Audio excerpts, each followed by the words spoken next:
Hello everyone, राखी Khosla channel में आपका बहुत बहुत स्वागत है। राखी खोसला हिस्ट्री चैनल में आपने देखा कि मैं जैन धर्म तक के इतिहास को कवर कर चुकी हूँ, लेकिन जैन धर्म के इतिहास के बाद के इतिहास को बताने से पहले आज मैं आपको महाजनपद के बारे में बताऊंगी।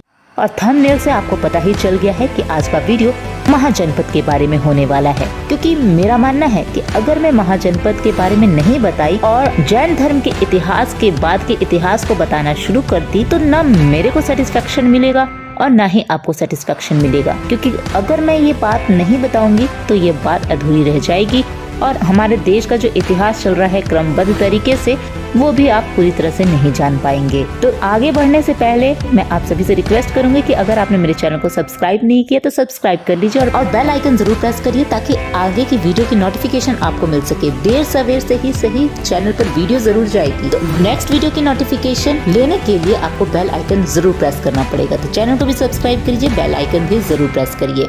जैन धर्म तक के इतिहास में आपने देखा कि मनुष्य अपने शुरुआती समय में घुमंतु जाति का था, और घुमंतु जाति का वो इसलिए था क्योंकि उसे स्थायी समाज में रहना भी नहीं आता था, उसे कोई काम नहीं करना आता था, वह सिर्फ शिकार जानता था। आखेट उसका भरण पोषण का एक माध्यम होता था, शिकार के जरिए ही वह अपना भरण पोषण करता था और खाने की तलाश में ही वो इधर से उधर जाता था। लेकिन जब अनुभव के आधार पर उसका दिमाग विकसित हुआ तो उसे स्थायी समाज में रहना आ गया, और स्थायी समाज में वह तब रहना सीख गए जब उन्हें कृषि की जानकारी हुई, खेती की जानकारी हुई। कृषि के जरिए जो भी फसल उत्पन्न होती थी उससे उनका भरण पोषण हो जाता था। आखेट उन्होंने भरण पोषण का एक माध्यम तो जारी रखा, लेकिन साथ ही साथ उन्होंने कृषि को भी तवज्जो दी, क्योंकि कृषि भी जो है उनके भरण पोषण का बहुत अच्छा सोर्स था, माध्यम था। तो इस तरह से उन्होंने जब कृषि करना शुरू कर दिया तो पहले जो कृषि से अनाज उत्पन्न होता था उससे तो वो अपनी आवश्यकता अनुसार उस चीज का उत्पादन करते थे, लेकिन जब धीरे धीरे फसल बढ़ती गई, अनाज अधिक मात्रा में होने लगा तो उन्होंने उसका व्यापार करना शुरू कर दिया। और व्यापार की स्थिति इतनी अच्छी थी पूर्व वैदिक काल, क्योंकि उत्तर वैदिक काल से पहले पूर्व वैदिक काल था, तो पूर्व वैदिक काल तक व्यापार की स्थिति इतनी अच्छी थी कि किसी को भी उस वक्त मुद्रा का या पैसे का प्रचलन नहीं था, तो पैसे देकर व्यापार नहीं करना पड़ता था, कोई कर नहीं देना पड़ता था, कोई टैक्स नहीं था। लेकिन पूर्व वैदिक काल के बाद ये कैसे टैक्स में परिवर्तित हो गया इसके बारे में भी आपने वीडियो में जाना होगा। तो फिलहाल मैं अभी सामाजिक स्थिति की बात कर रही हूँ। तो आपने देखा कि सामाजिक स्थिति में किस तरह से बदलाव हुआ कि जब इंसान आर्थिक रूप से मजबूत हुआ, जब उसके पास पैसे आने लगे, धन आने लगा, तो वह किस तरह से उसकी सारी स्थितियां बदलने लगी। वो समाज में अधिक मजबूत होने लगा, राजनीतिक क्षेत्र में अधिक मजबूत होने लगा, प्रशासनिक क्षेत्र में अधिक मजबूत होने लगा। और एक सिंपल सा उदाहरण आप अपने जीवन से भी ले सकते हैं। जब तक हमारे पास पैसा नहीं होता तब तक समाज में भी हमारी इज्जत नहीं होती है, लेकिन जब हमारे पास पैसा आने लगता है तो समाज में हमारी इज्जत होने लगती है, हमारी राजनीतिक शक्ति बढ़ने लग जाती है, प्रशासनिक शक्ति बढ़ने लग जाती है। तो इस तरह से पूरा एक कंक्लूजन निकाला जाए तो आर्थिक दृष्टि से मजबूत होने के कारण सामाजिक, राजनीतिक, प्रशासनिक हर क्षेत्र में इंसान मजबूत हो जाता है। तो ये जो युग चल रहा था आदि मानव काल से लेकर जो उसका विकास की प्रक्रिया बढ़ते जा रही थी वो काफी मजबूत होते जा रही थी, और यही वजह थी कि आपने देखा कि इस वीडियो में मैं जो महाजनपद के बारे में उठाने जा रही हूँ, ये महाजनपद का मतलब यही था कि शुरुआत में तो मनुष्य घुमंतु जाति का था, गुफाओं कुंदराओं में रहता था। फिर धीरे धीरे वह अपने काम के आधार पर, अनुभव के आधार पर कबीले में रहने लगा। कबीले का आकार जब बढ़ा तो वह जन में रहने लगा, जन का आकार जब बढ़ा तो वह जनपद में रहने लगा। और जन, जनपद, महाजनपद ये क्या होता है ये बात तो आप बहुत अच्छे से जानते हैं, लेकिन ये ऐसा क्यों हुआ, वो गुफा कुंदराओं से लेकर महाजनपद तक कैसे आ गए, तो इसका जवाब भी आपको पता ही चल गया है।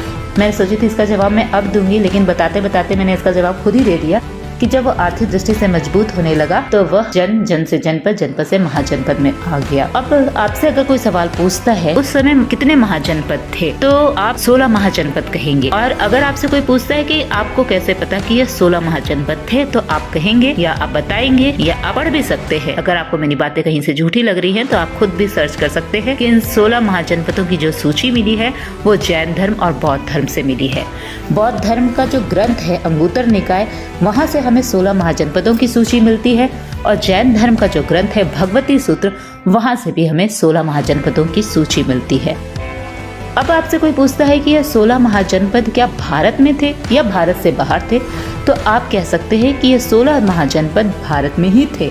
लेकिन 2 महाजनपद ऐसे थे जो भारत के बाहर थे लेकिन भारत का अंग थे। और अब वह कौन कौन से 16 महाजनपद थे इसके बारे में मैं आगे बताऊंगी, लेकिन इससे पहले मैं आपको ये बता देती हूँ कि अगर आपसे कोई पूछता है कि इन 16 महाजनपदों में किस तरह की शासन प्रणाली थी, तो आप इसका जवाब देंगे कि अधिकांश महाजनपदों में राजतंत्र प्रणाली थी। राजतंत्र मतलब जहाँ पर राजा शासन चलाता है, राजा द्वारा शासन चलाया जाता है, उसे राजतंत्र कहते हैं। तो राजतंत्र शासन प्रणाली थी। लेकिन कुछ ऐसे 1-2 महाजनपद थे जहाँ गणतंत्र की व्यवस्था थी। गण मतलब होता है संघ, संघ यानी कि समूह, समूह के द्वारा ही शासन व्यवस्था चलाई जाती थी। लेकिन अगर आपसे कोई ये पूछता है कि ये 16 महाजनपदों में सबसे शक्तिशाली महाजनपद कौन था, तो सबसे शक्तिशाली महाजनपद का नाम आप मगध ले सकते हैं। और ले सकते क्या है, मगध ही था। अगर आपसे ये पूछा जाए कि ऐसे मगध में क्या विशेषता थी कि मगध सबसे शक्तिशाली महाजनपद था, तो इसका जवाब है कि मगध जो है चारों तरफ से नदियों से घिरा था और नदी से घिरे होने के कारण वह आर्थिक दृष्टि से बहुत मजबूत था। अब कैसे? नदी से घिरे होने के कारण वहाँ की जो भूमि थी, जो जमीन था, वो काफी उपजाऊ थी। उपजाऊ जमीन होने के कारण वहाँ कृषि बहुत अच्छे तरीके से हो सकती थी। लोगों को कृषि का ज्ञान हो ही चुका था, तो वहाँ पर कृषि बहुत अच्छे तरीके से हुई, पैदावार बहुत अच्छे तरीके से हुआ, जिसके कारण वो आर्थिक दृष्टि से मजबूत हुए। चारों तरफ से जल से घिरे होने के कारण वहाँ जल मार्ग भी था और किस तरह से एक स्थान से दूसरे स्थान जाना है नदियों के जरिए, वो भी उन्हें बहुत अच्छे से पता था। इस कारण उनकी आर्थिक स्थिति बहुत अधिक मजबूत थी। और तीसरी अगर आपसे वजह पूछी जाए तो आप ये भी कह सकते हैं, हालांकि बहुत सारी वजह है जिनमें से मैं 2-3 ही बताऊंगी, आपको बता रही हूँ, ज्यादा बताऊंगी लंबी वीडियो हो जाएगी। तो तीसरी एक वजह ये भी आप कह सकते हैं कि मगध में जो है जंगल था और जंगल में हाथी बहुत पाए जाते थे, तो मगध के लोग जो है हाथियों का इस्तेमाल युद्ध में किया करते थे। तो इस तरह से भी उनको जो है काफी लाभ मिला और आर्थिक दृष्टि से वो मजबूत हुए। सबसे बड़ी विशेषता तो ये रही कि मगध में लोहा बहुत अधिक मात्रा में पाया गया, जिस वजह से इसकी आर्थिक स्थिति अन्य महाजनपदों के कारण बहुत सुदृढ़ बन गई। तो ये सारी वजह थी जिसके कारण मगध जो है सबसे शक्तिशाली महाजनपद बना। और आपसे पूछा जाता है कि मगध का सम्राट कौन था, मगध का राजा कौन था, तो मगध का साम्राज्य जो थे वो राजा बृहदत्त थे और जिन्होंने ही मगध साम्राज्य की स्थापना की। मगध साम्राज्य के संस्थापक बने राजा बृहदत्त। और इन्हीं के ही समय में हमारा जो वंश की परंपरा जो आपने इतिहास में पढ़ा है ना, जैसे कि शुंग वंश, नाग वंश, पाल वंश, नंद वंश, ये वंश की जो परंपरा चली वो यहीं से ही, मगध से ही निकल कर सामने आई। तो ये सारी चीजें जो है महाजनपद के बारे में बताई गई और महाजनपद के बाद का इतिहास अब जो है मगध से स्टार्ट होगा। और मगध का क्या इतिहास रहा, मगध के कौन राजा रहे, यहाँ से किस तरह से आगे एक नई हिस्ट्री की शुरुआत हुई, ये आपको जानने को मिलेगा अगली वीडियो में। आज के लिए बस इतना ही। नमस्कार।